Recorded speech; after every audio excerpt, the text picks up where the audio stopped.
আচ্ছা, কখনো কি মনে হয়েছে যে মাস শেষে বেতনের জন্য অপেক্ষা করাটা আসলে একটা অদৃশ্য ফাঁদের মতো? আজ আমরা ঠিক সেই ফাঁদটা থেকে বের হওয়ার পথ নিয়ে কথা বলবো। একটা জিনিস খেয়াল করে দেখেছেন, বাংলাদেশে কিন্তু মধ্যবিত্তের সংখ্যা বাড়ছেই, কিন্তু সেই বৃত্ত থেকে বের হতে পারছে খুব কম মানুষ।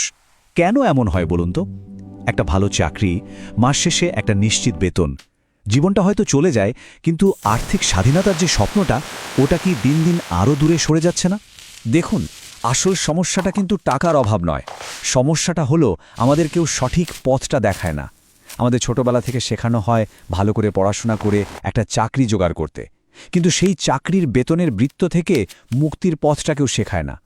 আজ আমরা ঠিক সেই রাস্তাটাই দেখাবো, এমন 5টা প্রমাণিত নিয়ম যা এই মধ্যবিত্তের ফাঁদটা চিরদিনের জন্য ভেঙে দিতে পারে। চলুন এক নজরে দেখে নিই আমাদের আজকের আলোচনার বিষয়গুলো। আমরা কথা বলবো বেতনের বাইরে আয় নিয়ে, খরচের আগে সঞ্চয়ের অভ্যাস নিয়ে, আপনার টাকাকে কিভাবে কাজে লাগাবেন তা নিয়ে, নিজের ওপর বিনিয়োগের গুরুত্ব নিয়ে এবং সবশেষে মানসিকতার পরিবর্তন নিয়ে। তো চলুন প্রথম নিয়মটা দিয়েই শুরু করা যাক।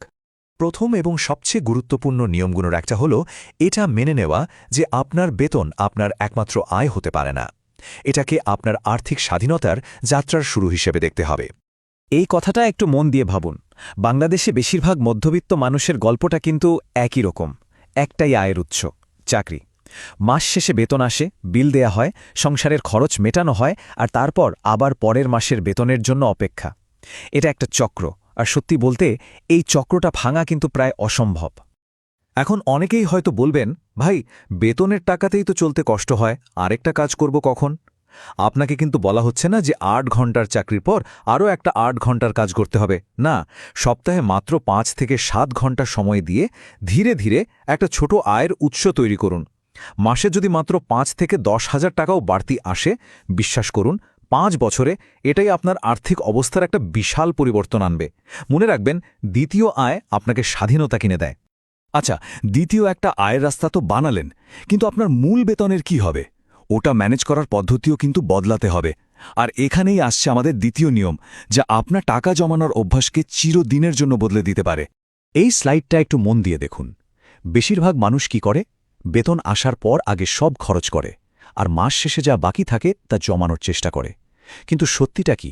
মাস শেষে প্রায় কিছুই বাকি থাকে না। স্মার্ট লোকেরা করে ঠিক এর উল্টোটা।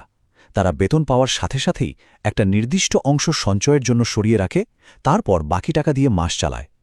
এই একটা ছোট অভ্যাস আপনার পুরো আর্থিক জীবন বদলে দেওয়ার ক্ষমতা রাখে। নিয়মটা কিন্তু খুবই সোজা। বেতন পাওয়ার দিনই আপনার আয়ের 10% বা 20% অন্য একটা অ্যাকাউন্টে সরিয়ে ফেলুন। যদি 20% কঠিন মনে হয়, কোনো সমস্যা নেই, 10% দিয়ে শুরু করুন।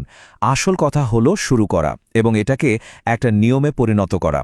মনে রাখবেন, সঞ্চয়টা টাকার চেয়েও বেশি হলো ডিসিপ্লিনের খেলা। তো আজকেই ঠিক করে ফেলুন আপনার লক্ষ্য কোনটা, 10% নাকি 20%? কমেন্টে লিখে ফেলুন। এটা আপনার নিজের কাছে নিজের একটা প্রতিজ্ঞা হয়ে থাকবে। সঞ্চয় তো শুরু করলেন, কিন্তু প্রশ্ন হলো, এই জমানো টাকা দিয়ে কি করবেন?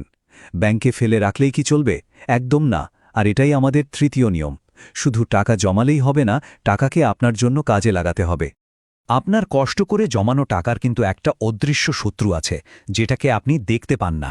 এই শত্রুটার নাম হল মুদ্রাস্ফীতি বা ইনফ্লেশন, আর এটা চুপচাপ আপনার টাকার আসল মূল্য প্রতিদিন একটু একটু করে খেয়ে ফেলছে।